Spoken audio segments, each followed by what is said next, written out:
Hello guys, मैं Prince Sharma विद्वान education and career consultant से आपके सामने एक नई वीडियो के साथ आया हूं, जिसमें कि हम ये समझेंगे कि ऑस्ट्रेलिया का टूरिस्ट विजिटर वीज़ा की प्रोसेस क्या क्या आपको रिक्वायरमेंट्स हैं, कैसे आप फुलफ़िल कर सकते हो जिससे कि आप एज अ टूरिस्ट आप उस कंट्री में जा सकते हो। तो बहुत सारे कॉल्स भी आ रहे थे और मैंने भी आप सभी व्यूअर्स की हेल्प के लिए ये वीडियो बनाया है, जिससे कि आपको बहुत अच्छी इन्फॉर्मेशन मिलेगी, अपनी इवैल्यूएशन कर पाओगे, अपनी प्रिपरेशंस आप कर पाओगे कि आप एज अ टूरिस्ट आप ऑस्ट्रेलिया में फ़ाइल लगाने से पहले आपने क्या क्या तैयारियां करनी है जिससे कि आपका वीज़ा सक्सेस मिल पाए। तो फ्रेंड्स, इसी के साथ हम आगे बढ़ते हैं इस वीडियो में। आप स्क्रीन पर देख रहे हैं कि मैंने एक प्रोसेस फ्लो बनाया हुआ है। इसमें क्या है कि पहले आपके जनरल डॉक्यूमेंट रिक्वायरमेंट्स हैं, ठीक है। जनरल डॉक्यूमेंट्स रिक्वायरमेंट्स क्या क्या हैं, आपको क्या क्या जनरल डॉक्यूमेंट्स चाहिए, राइट। उसके बाद आपने जो दिखाना होता है आपका इनकम एंड फाइनेंशियल कंडीशंस आपकी दिखानी है, जो भी एज अ टूरिस्ट जा रहा है या आपको कोई स्पॉन्सर कर रहा है तो उसका भी लगेगा, है ना। तो ये आपको डॉक्यूमेंट शो करने होते हैं। उसके बाद आपका ट्रैवल रिलेटेड डॉक्यूमेंट्स होते हैं, वो आपने शो करने होते हैं। उसके बाद आपकी ये सभी डॉक्यूमेंट्स को लेकर आपकी लॉजमेंट ऑफ फाइल होती है, वीज़ा फाइलिंग हो जाती है। तो ये टूरिस्ट वीज़ा आता है सब क्लास 600 में, उसमें आपका एप्लीकेशन डल जाती है। उसके बाद जो बायोमेट्रिक कंट्रीज़ में है, जैसे हम हैं, बायोमेट्रिक अप्लाई होता है तो वहाँ पे बायोमेट्रिक होगा। उसके बाद एक जब आप वीज़ा फाइलिंग करते हैं तो उसमें एक हेल्थ रिक्वायरमेंट क्राइटेरिया है, जिसमें कि बहुत सारे क्वेश्चंस पूछे जाते हैं while we apply for your tourist visa.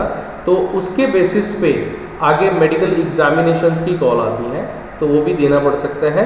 उसके बाद देन आपका वीज़ा डिसीजन बनता है, आपको अप्रूव हुआ या नहीं हुआ, या आपसे कुछ फर्दर डॉक्यूमेंट्स आपकी क्वेरीज के लिए मांगे गए हैं, क्लैरिफिकेशन के लिए मांगे गए हैं एम्बेसी की तरफ से, राइट। और इस वीडियो में लास्ट में हम ये भी जानेंगे कि whether you can convert your tourist visitor visa to any other visa to stay over there, to work over there, तो ये भी हम जानेंगे। तो next move to let's move next slide. तो इसमें आप देखेंगे कि जो हमारा पहला स्टेप था, जनरल डॉक्यूमेंट्स रिक्वायर्ड कौन कौन से हैं आपके। तो सबसे पहले क्या है कि पासपोर्ट फ्रंट पेज और जहाँ पे एड्रेस पेज है उसकी आपकी स्कैन कॉपी जाती है, और आपका लेटेस्ट पासपोर्ट जाता है। और अगर किसी का ओल्ड या एक्सपायर्ड आपके पास पासपोर्ट है या पूरा भर चुका है, आपका पुराना पासपोर्ट है, तो आपने उसकी भी इंफॉर्मेशन रिवील करनी है, उसको कोई हाइड नहीं करना है, वो भी साथ लगेगा। सेकेंड थिंग, आपका नेशनल आइडेंटिटी सर्टिफिकेट लाइक आधार कार्ड, वो आपका लगेगा। उसके बाद रीसेंट पासपोर्ट साइज फोटोग्राफ्स लगेंगी, दो, उसका साइज जो होना चाहिए 35x45 mm वाइट बैकग्राउंड में, और क्लियर फेस आना चाहिए। उसमें आपका ये नहीं है कि फेस ढका हो या ईयर्स ढके हों, आपकी आंखें बंद हों, तो ये आपका थोड़ा ये रिक्वायरमेंट है फोटोग्राफ की। और ये साइन होगा और उसके ऊपर ओरिजिनल कॉपी लिखा जाएगा, लेटेस्ट कॉपी है ये आपकी, तो ये आपका मेंशन होगा फोटोग्राफ के ऊपर, बिकॉज स्कैन होकर वो भी जानी है। उसके बाद अगर आपका जॉब है, if you are doing some kind of job, then you have to show all the documents related to your job, like आपका जॉब डिस्क्रिप्शन या एक्सपीरियंस लेटर है, आपका एम्प्लॉयर से मिलेगा। आपकी कोई सैलरीज अकाउंट्स में आ रही है तो सैलरी स्लिप्स लगेंगी, तो ये आपको एज अ प्रूफ देना पड़ेगा कि what kind of work you are doing here, right. और इसी तरीके से आपका जो बिजनेस, अगर आप बिजनेस ओनर है तो बिजनेस के डॉक्यूमेंट्स लगेंगे, लाइक आपका बिजनेस का रजिस्ट्रेशन लगेगा, जैसे कि जीएसटी नंबर है उसका वो लगेगा, उसकी बैलेंस शीट्स वगैरह वो लगेगी as a proof of your business owner. तो ये आपका सब कुछ लगने वाला है। और उसके बाद अगर आप कहीं पर जॉब कर रहे हैं तो उसके लिए आपको एज अ टूरिस्ट आपने 10 से 15 दिन का अगर प्लान किया है अपना tour, then you have to take no objection certificate from your employer, और उसमें ये लिखा जाएगा कि आपका नाम विद योर पासपोर्ट नंबर, और जो भी आपका आप आइटिनरी जो बना रहे हैं आपके विजिट की, तो उसका जो ड्यूरेशन है वो डेट्स मेंशन होंगी उसमें, और वो सर्टिफिकेट साथ लगेगा। अगर आप बिजनेस ओनर हैं तो आपका बिजनेस लेटर हेड पर ही ये चीज़ें मेंशन हो जाएंगी, तो वो ही वैलिड डॉक्यूमेंट मानी जाती हैं। उसके बाद आपका, अगर हम प्रूफ की बात करते हैं, जैसे कि मैं कह रहा था कि अगर आप जॉब प्रोफाइल है आपका, अगर आपका इनकम में, तो आपका क्या है, लास्ट 3 मंथ्स की सैलरी स्लिप आपकी लगा लें तो बहुत बेटर है, एडवाइजेबल है, बट दिस इज़ ऑप्शनल। उसके बाद पासपोर्ट की कॉपी एंड आईडी प्रूफ और या चिल्ड्रन स्पाउस, अगर आपका स्पाउस साथ जा रहा है वो तो चलो लगना ही है, बट अगर नहीं जा रहे हैं तो आप उनके पासपोर्ट या आईडी प्रूफ लगा सकते हो, फैमिली आईडी आप लगा सकते हो, जिससे कि आप एक जस्टिफिकेशन दे सको आगे एम्बेसी में कि आपके ऊपर ये डिपेंडेंट लोग हैं, इनको टेक केयर करने के लिए आप इंडिया वापस आओगे। बिकॉज एम्बेसी को अगर ये जस्टिफिकेशन नहीं मिलेगी कि आप एज अ टूरिस्ट जा रहे हो बट आप वापस आओगे अपनी होम कंट्री में, तो वो आपको वीज़ा अप्रूवल नहीं देगी। तो गाइस ये आपने ये चीज़ें बहुत ही गौर से समझनी है और उनको फुलफ़िल करना है। और फैमिली आईडी का मैंने बता दिया, जिसमें कि फैमिली की होल इन्फॉर्मेशन आ जाएगी कि what other members are there in your family who are dependent on you, for them you will come back to your home country to take care of them. Okay, तो next बढ़ते हैं। उसके बाद आता है कि इनकम एंड फाइनेंशियल डॉक्यूमेंट्स क्या लगेंगे। तो इनकम एंड फाइनेंशियल डॉक्यूमेंट्स की अगर हम बात करते हैं, हम जानते हैं कि क्यों लगाए जाते हैं। तो क्यों लगाए जाते हैं, क्योंकि आपने ये वहाँ पे जस्टिफिकेशन देनी है कि आप जो एज अ टूरिस्ट वहाँ जा रहे हो, आपके पास इतना फंड है या नहीं है। सेकेंड थिंग कि आप इंडिया में इतने केपेबल हैं कि आपको यहीं वापस आना है, आप यहीं पर बहुत अच्छी लाइफ स्पेंड कर रहे हैं, आप ऐसा कोई स्टेप नहीं उठाओगे कि वहीं पर ऑस्ट्रेलिया जाकर वहीं पर रहना पसंद करोगे या वहीं रह जाओगे। तो ये एम्बेसी को जस्टिफिकेशन देने के लिए ये सारी चीज़ें हमें देनी पड़ती हैं। तो इनकम एंड फाइनेंशियल डॉक्यूमेंट्स में क्या क्या आता है, सबसे पहले तो बैंक स्टेटमेंट। तो बैंक स्टेटमेंट का बहुत ज़्यादा कुछ कन्फ्यूजन भी रहता है लोगों के माइंड में, जो बिजनेस ओनर्स हैं। तो वो लोग कहते हैं कि हम अपने करंट अकाउंट की स्टेटमेंट लगा दें। सर नो, करंट अकाउंट नहीं, करंट अकाउंट आपकी बिजनेस फर्म का है, वेदर प्रोप्राइटरशिप फर्म है या पार्टनरशिप है या आपकी कोई प्राइवेट लिमिटेड कंपनी है, उसका नहीं लगेगा। आपका जो सेविंग्स अकाउंट है उसका बैंक स्टेटमेंट लगेगा और उसका बैलेंस सर्टिफिकेट लगेगा। अब बैंक स्टेटमेंट कितने मंथ्स की होनी चाहिए, मिनिमम 3 मंथ्स एंड एडवाइजेबली 6 मंथ्स की आपकी बैंक स्टेटमेंट होनी चाहिए। और बैंक स्टेटमेंट में फंड की जो ट्रांजैक्शंस हैं that must be some healthy transactions. उसमें ये नहीं होना चाहिए कि 2000, 3000, 5000 की ट्रांजैक्शन पर मंथ हो रही है, तो दैट इज़ नॉट वैलिड। और आप एकदम से फंड उसमें 8-10 लाख का दिखा देते हो, तो वो आपके वीज़ा सक्सेस के चांसेस को कम कर देता है। तो गाइस इस चीज़ का बहुत ज़्यादा ध्यान रखना है आपने कि आप अपने फाइनेंशियल बैंक स्टेटमेंट को बखूबी मेंटेन करें, उसमें ट्रांजैक्शंस बहुत अच्छी होनी चाहिए, हेल्दी ट्रांजैक्शंस होनी चाहिए। और जो आप बैंक स्टेटमेंट लगाएंगे वो आपके बैंक से साइंड एंड स्टैम्प है, then very very good for your visa success. और बैलेंस सर्टिफिकेट ले लो तो वो भी ज़रूरी है, बैलेंस सर्टिफिकेट भी साइन स्टैम्प आप बैंक से लेके वो भी साथ में लगा दो तो बहुत अच्छा है। उसके बाद आपके पास कुछ फाइनेंशियल इंस्ट्रूमेंट्स हैं, आपने कहीं पे इन्वेस्टमेंट्स कर रखी हैं, आपकी फिक्स डिपॉजिट्स हैं, तो वो भी आप फिक्स डिपॉजिट की भी साइन एंड स्टैम्प कॉपी आप बैंक से ले लो, लेटेस्ट जो भी है। उसके बाद आपका अगर कोई PPF अकाउंट है उसकी आप ले सकते हो। आपका क्रेडिट कार्ड की स्टेटमेंट्स लगा दो आप, जिससे कि आपके पता चले कि कितना ट्रांजैक्शंस हो रहा है, जो कि आपके वहाँ पर भी काम आ सकती हैं, राइट। आपने कोई म्यूचुअल फंड्स ले रखी हैं, उसकी आप स्टेटमेंट्स लगा सकते हो, राइट। तो ये इस तरह का कोई आपकी कोई भी डिपॉजिट्स हैं, चाहे वो आपके पोस्टल ऑफिस में आपका कोई किसी भी तरह की इन्वेस्टमेंट है जो कि आपको रिटर्न्स दे रही है in terms of your income, then you have to show that proofs in your visa application, right. उसके बाद आपके पास अगर किसी तरीके का कोई प्रॉपर्टी है, प्रॉपर्टी ओनरशिप का सर्टिफिकेट जो आप लगा सकते हो, जमाबंदी लगा सकते हो, रजिस्ट्री की कॉपी लगा सकते हो, राइट। तो वो आप लगा सकते हो कि ये आपकी ओनरशिप है, आपके पास प्रॉपर्टी है, जिससे कि एम्बेसी को ये जस्टिफिकेशन मिलता है कि ये इसका पास बहुत सारा पैसा है, वेल सेटल्ड है, वेल्थ इसकी अच्छी है, रेकरिंग इनकम भी बढ़िया है, इसने पूरा अपना सिस्टम बनाया इनकम का, तो इसको कोई ज़रूरत नहीं है कि हमारे वहाँ ऑस्ट्रेलिया आकर रहेगा, ये अपनी कंट्री में वापस जाएगा, राइट। उसके बाद आता है कि अगर आपकी कोई प्रॉपर्टी है, आपने जिसे लेट आउट किया हुआ है, रेंट पे दिया हुआ है, तो आप उसका इनकम का प्रूफ दिखाइए। तो वो क्या है, इनकम आप एक तो पहले दिखाएंगे, उसका प्रूफ देना है कि आपने लेट आउट किया हुआ है, तो उसका रेंट एग्रीमेंट या लीज एग्रीमेंट लगेगा। सेकंड, उसका जो पेमेंट्स आ रही हैं तो वो आप बैंक में लीजिए, वो बैंक स्टेटमेंट में आपकी रिफ्लेक्ट हो जाएंगी, और कोशिश ये हो कि आपके उसके नरेशन में किसी तरीके से आ जाता है बैंक ट्रांजैक्शन में कि आप ये किस तरीके से आपके लिए रेंट इनकम आई है, रेंटल इनकम आई है, तो that is very well good. Okay, next is income tax returns. Income tax returns आपकी 3 ईयर्स की मिनिमम हो, बहुत अच्छा है। और कितना होना चाहिए, अब कुछ लोग आते हैं मेरे पास, कहीं के फोन्स भी आए, उसके प्रोफाइल्स भी आए, कोई पर्सनल मीटिंग भी करने आया, और बहुत सारे सवाल जो इंटरनेट पर भी मैंने देखे कि वो काफ़ी लोग हैं सिर्फ कि ITR की 3 ईयर्स की कॉपी लगनी है, बट ITR की 3 ईयर्स की कॉपी में ये देखा जाएगा कि आपकी वर्थ कितनी है। वर्थ कहाँ से जानी जाएगी, आपकी इनकम से।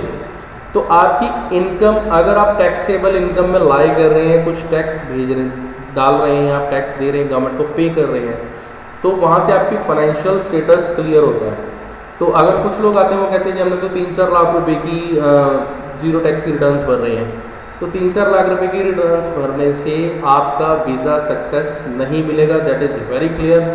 क्यों, अगर आपका साल का 3-4 लाख रुपए की इनकम दे रहे हो, तो आप किस तरीके से एक ही टूर, ऑस्ट्रेलिया का 10 से 15 दिन का टूर, जिसमें कि आपका 6 से 7 लाख रुपए का कम से कम एक्सपेंस आ सकता है गाइस, तो आप वो कैसे जस्टिफाई करोगे?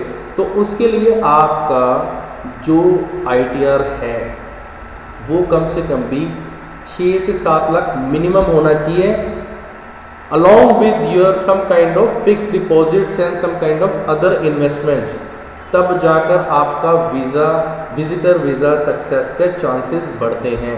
अदरवाइज आपका अगर 7-8 लाख का है तो बहुत अच्छी बात है, राइट। उसके बाद आती है कि आपका कोई टोटल, आपकी कोई एग्रीकल्चर लैंड भी है और आपके पास कुछ प्रॉपर्टी है जो आपने लेट आउट भी किया हुआ है, कुछ और लैंड की ओनरशिप है, तो आप उसके साथ एक CA की रिपोर्ट भी लगा सकते हैं, ऑडिटेड कॉपी दे सकते हैं, आपकी टोटल वर्थ वो कैलकुलेट करके उसमें आप शो कर सकते हैं कि ये हमारी वर्थ है, जिससे कि आपको बहुत बहुत प्लस पॉइंट मिल जाता है आपकी वीज़ा सक्सेस में, राइट। तो नेक्स्ट बढ़ते हैं। पहले तो इसको समझ लिया अच्छे से, कोई डाउट होगा तो आप पूछ भी लेना कमेंट सेक्शन में जाकर, या आप हमें फ़ोन कर लेना, मेरे से बात कर लेना, जिससे कि आपको और अच्छी क्लैरिटी मिल जाएगी। तो नेक्स्ट चलती है आपके ट्रैवल रिलेटेड डॉक्यूमेंट्स क्या लगने हैं, ठीक है।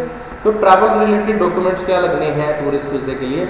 अगर आपके पास कोई दूसरा और भी कोई वीज़ा है, कोई विजिटर वीज़ा किसी कंट्री का है, तो आप उसमें मेंशन कीजिए कि आपके पास है, ये आपको प्लस पॉइंट मिल जाएगा। उसके बाद ट्रैवल का एक प्लान बनता है कि आप ट्रैवल करने जा रहे हो, टूरिस्ट जा रहे हो, तो टूरिज़्म पर्पज़ के लिए, तो आप क्या क्या करोगे, क्या कहाँ कहाँ घूमोगे, कैसे कैसे रहोगे, आप क्या क्या एक्सप्लोर करना चाहोगे, that is called a travel itinerary. तो ट्रैवल आइटिनरी में क्या उसकी पूरी डिटेल आती है, जो भी आपका टूर की डेट्स होती हैं। सपोज करो कि आपने 10 अप्रैल से लेकर 28 अप्रैल तक आपने अपना टूर प्लान किया, तो उसमें सारा मेंशन होगा कि 10 तारीख को आप फलानी जगह आपने होटल बुकिंग कर रखी है, आप वहाँ रहोगे, उसके बाद नेक्स्ट डे आप यहाँ घूमने जाओगे, उसके बाद ये करोगे, उसके बाद ऐसे करोगे। तो ये एक ट्रैवल आइटिनरी पूरा बनाया जाता है, जो कि आपका ट्रैवल होता है। उसके बाद अगर आपकी कोई प्रीवियस ट्रैवल हिस्ट्री है, whether you have visited some other countries for tourism purpose, तो वो आप एविडेंस उसके दे सकते हैं। आपके पासपोर्ट पर एग्जिट एंट्री का आपका जो भी स्टैंप्स लगी होंगी दूसरी कंट्री की, तो वो आप स्कैन कॉपी आप लगा सकते हैं, जिससे कि आपको विटेज मिलेगी कि ये एज अ टूरिस्ट दूसरी कंट्रीज में भी घूमता रहता है, तो यहाँ पर भी हम इसको वीज़ा ग्रांट कर सकते हैं। उसके बाद बनता है फ्रेंड्स की कवरिंग लेटर। तो ट्रैवल जो भी आप करने जा रहे हो टूरिज़्म पर्पज़ के लिए, तो उसका एक कवरिंग लेटर तैयार होता है, जो कि आइटिनरी एंड कवरिंग लेटर, ये दो मेन चीज़ें हैं जिससे कि एम्बेसी सबसे पहले देखेगी।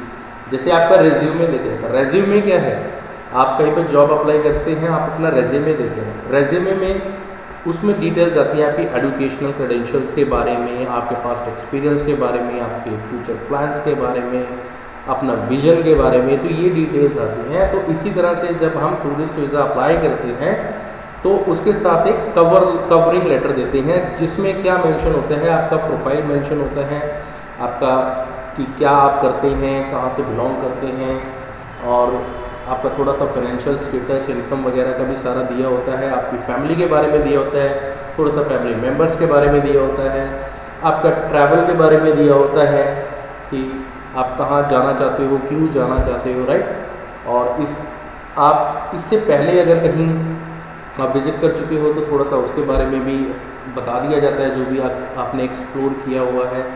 उसके बाद उसमें आप रिक्वेस्ट भी डाल सकते हो कोई मल्टीपल एंट्रीज़ के लिए, तो आप उसमें थोड़ा जो स्पैन है आपका वीज़ा का स्पैन है उसको आप बढ़ा सकते हो, कि जैसे अभी जो नॉर्मली है कि 3 मंथ्स का, 6 मंथ्स का, 12 मंथ्स का, इस तरह से आ रहा है। तो आपने अगर लगाना है 3 ईयर्स का लगाना है या 10 ईयर्स का मल्टीपल है, तो आप उसके लिए आप रिक्वेस्ट डाल सकते हो कि मैंने ये बार बार आते रह रहे हैं टूरिज़्म पर्पज़ के लिए, तो मेरे को मल्टीपल एंट्रीज का वीज़ा ग्रांट किया जाए जिसका ड्यूरेशन भी लंबा हो। अदरवाइज़ अभी जो मिल रहा है 3 मंथ्स का वन टाइम जो आपका रहने का जो पीरियड है वो 3 मंथ्स का ग्रांट हो रहा है, तो 1 ईयर का वीज़ा मिल रहा है, किसी को 3 ईयर्स का मिल रहा है, इस तरह से भी मिल रहा है।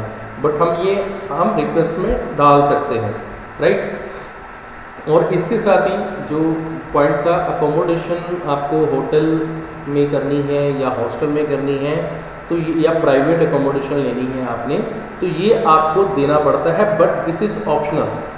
और ऐसे ही रिटर्न टिकट फ्लाइट की ये भी ऑप्शनल है। मैं ऑप्शनल क्यों कह रहा हूँ, बहुत सारे लोग ये करते हैं कि नहीं हम ना कंफर्म टिकट करा लेते हैं, तो जिससे कि आगे एम्बेसी वालों को ये ट्रस्ट हो जाएगा कि हमने जाना ही जाना है, तो इतना पैसा वेस्ट करने की ज़रूरत नहीं है। दूसरा ये केस होता है कि कुछ एजेंट्स क्या देते हैं कि हम डमी टिकट्स लगा देंगे, या कुछ लोग खुद भी फाइल करते हैं तो वो कहते हैं कि हम डमी टिकट्स लगा देंगे, तो उसके बेसिस पे आ जाएगा। But guys there are so many cases of applications जिसमें कि ना ही उन्होंने अकोमोडेशन का कुछ दिया, ना ही उन्होंने रिटर्न टिकट्स का कुछ दिया, उन्होंने सिर्फ अपना कवरिंग लेटर में ये लिखा कि if visa is granted then they will book accommodation and return tickets. तो अगर ये स्टेटमेंट में हम लिख देते हैं, इससे पॉजिटिव इम्पैक्ट ही पड़ेगा। आप सोच कर देखिए, इससे पॉजिटिव इम्पैक्ट ही पड़ेगा कि अम्बेसी वाला जानेगा कि हाँ ठीक है, अगर वीज़ा ग्रांट होगा तभी कराएगा, ऐसे नहीं कराएगा, ठीक है। तो आप ये भी एक ऑप्शन ले सकते हैं कि आप उसमें ये मेंशन करके अप्लाई कर सकते हैं, सक्सेस मिल सकता है। But that is up to you कि अगर आप ये कहते हैं या आपका कोई कंसल्टेंट एजेंट है वो ये आपको कहता है कि नहीं आप एक डमी टिकट्स लगा दो या बुकिंग के वाउचर्स दिखा दो, तो उसको वो लगेंगे जिससे कि वीज़ा सक्सेस रेट बढ़ सकता है, तो that is up to you. But as per my knowledge अगर हम ये लिख देते हैं कवरिंग लेटर में, तो I think there is no need to tell the embassy कि हम ये क्यों कर रहे हैं, राइट। नेक्स्ट बढ़ते हैं। अब यहाँ तक का हो गया था पीछे कि हमने ये प्रीवियस स्लाइड में देख लिया था कि ट्रैवल डॉक्यूमेंट्स लगा दिए। इससे पहले हमने देखा था कि हमने इनकम, फाइनेंशियल स्टेटस सारा लगा दिया, जनरल डॉक्यूमेंट्स भी लगा दिए। आपकी फ़ाइल लॉन्च हो गई, ठीक है, फाइल लॉन्च हो गई, तो उसमें आपने फाइल का वीज़ा का सक्सेस या रिज़ल्ट जो है वो आ गया, आपकी वीज़ा का फाइनल हो गया, अप्रूव हो गया, ठीक है। उसके बाद आते हैं कि बहुत सारे क्वेश्चंस आ रहे हैं कि हम टूरिस्ट जा रहे हैं, बट हम क्या करें कि हम वहाँ पर वर्क कर पाएँ या किसी दूसरे वीज़ा में कन्वर्ट कर पाएँ जिससे कि हमारे को रहने को मिल जाए वहाँ पर। तो उसके लिए क्या क्या हैं रास्ते, तो ये सामने स्लाइड पर दिए हुए हैं। तो इसमें क्या है कि फ्रेंड्स, जब आपको टूरिस्ट वीज़ा वहाँ से फाइनल होगा, आपका अप्रूव होगा, तो वीज़ा पर लिखकर कुछ कंडीशंस आएंगी। नॉर्मली जैसे मैंने 2-3 कंडीशंस दे रखी हैं कि वीज़ा कंडीशन 8101 अगर लिख कर आ गई तो उसमें क्या होता है, not work other than in relation to study और ट्रेनिंग। तो आप अगर आपको स्टडी या ट्रेनिंग आप ज्वाइन कर लेते हैं तो वो ठीक है, अदरवाइज़ कोई वर्क नहीं कर सकते। सेकंड कंडीशन अगर रही लग कर आ गई 8201 तो उसमें क्या था, holder must not engage in any studies or training of more than 3 months duration. तो 3 महीने से ज़्यादा की ड्यूरेशन के लिए आप कोई स्टडी या कोई ट्रेनिंग उसमें आप नहीं कर सकते, ये कंडीशन लग के आती है। इसके अलावा एक कंडीशन लग के आ जाती है 8503, नो फर्दर स्टे। अगर आपको 3 महीने का तो 3 महीने तक ही रहना है और वापस आ जाना है, ठीक है, आप वापस स्टे नहीं कर सकते।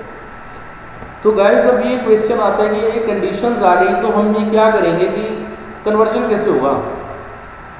तो हमें वापस ही आना पड़ेगा, या हम काम नहीं कर पाएंगे, या हम कोर्स ज्वाइन नहीं कर पाएंगे।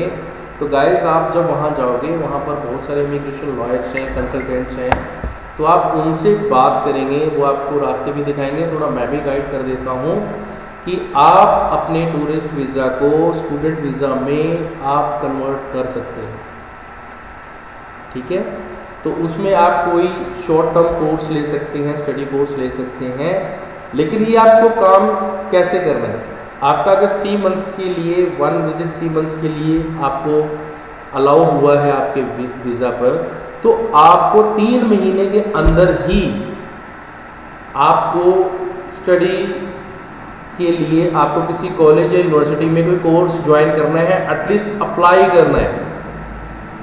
क्योंकि अप्लाई करोगे उसके बाद उनकी स्टडी वीज़ा की प्रोसेस चलेगी, स्टडी परमिट वाली आपको स्टडीज़ के लिए अलाउ करेंगे, प्रोसेस है पूरी। फिर उसके बाद कंफर्मेशन ऑफ एनरोलमेंट तक का प्रोसेस है, उसके बाद फिर जाकर स्टडी वीज़ा के लिए अप्लाई होता है।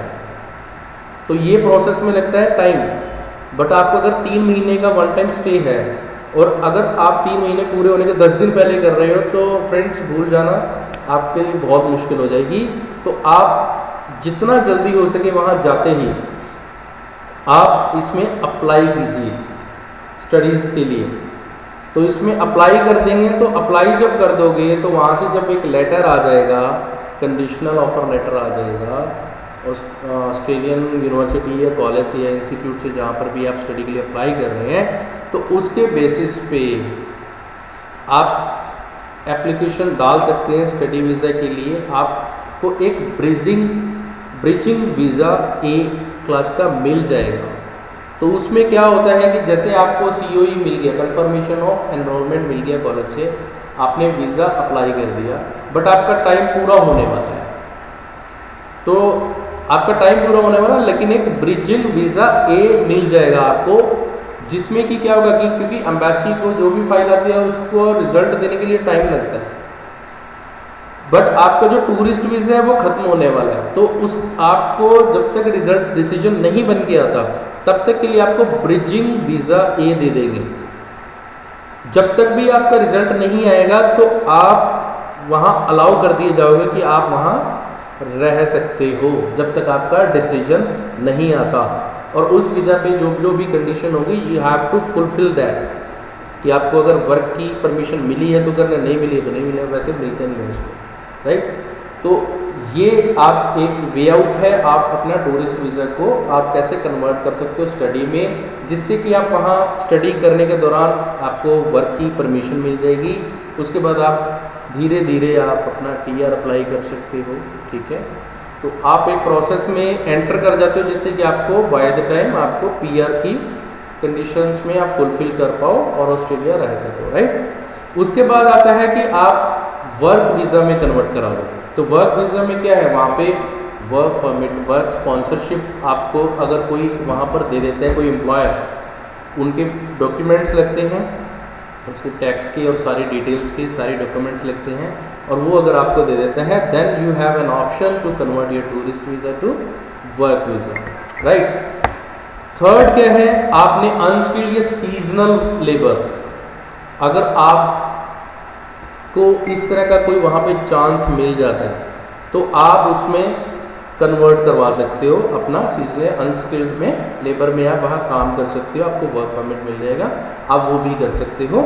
और there can be some more options, तो उसके बारे में कुछ और डिटेल में रिसर्च करके आपके सामने एक वीडियो लेकर आएंगे। आई होप कि बहुत सारी चीज़ों की क्लैरिटी मिली होगी आपको इस वीडियो से कि टूरिस्ट वीज़ा लगाने के लिए आपको क्या क्या करना चाहिए। तो ये थोड़ा सा एक बार थोड़ा ओवरव्यू ले लेते हैं कि जनरल रिक्वायरमेंट्स देखी हमने, इनकम फाइनेंशियल्स की देखी, ट्रैवल रिलेटेड डॉक्यूमेंट्स देखे, फाइल लॉन्च करनी है, कौन सी क्लास में करनी है, बायोमेट्रिक्स, मेडिकल, वीज़ा डिसीजन और कन्वर्जन, ये हमने प्रोसेस देखी थी। ये जनरल डॉक्यूमेंट्स थे, ठीक है, जो आपको चाहिए लगाने हैं। उसके बाद इनकम एंड फाइनेंशियल डॉक्यूमेंट्स क्या क्या लगने हैं, क्यों, पर्पस क्या है, वो लगने हैं, वो चाहिए। उसके बाद ट्रैवल रिलेटेड डॉक्यूमेंट्स क्या क्या लगने हैं, वो चीज़ है, ठीक है। और उसके बाद कन्वर्जन के बारे में हमने देखा कि कन्वर्जन आप कैसे कर सकते हैं अपने टूरिस्ट को अपने किसी दूसरे टाइप के वीज़ा में, जिससे कि आपको अपॉर्चुनिटी मिल जाए वहाँ पर रहने की, काम करने की। सो गाइज, आई होप कि बहुत सारी नॉलेज आपको मिलेगी इस वीडियो से। अगर आपका कोई सवाल है, आपके माइंड में कोई डाउट है, you can call me up on this number which is given on the screen and you can write me up on the given email ID and you can contact me by putting comments on this video section. I'll definitely try to give answer to your comments as soon as possible. So इसी के साथ मैं विदा लेता हूँ और मिलते हैं नेक्स्ट वीडियो में कुछ नई इन्फॉर्मेशन के साथ. Till then, bye bye, take care.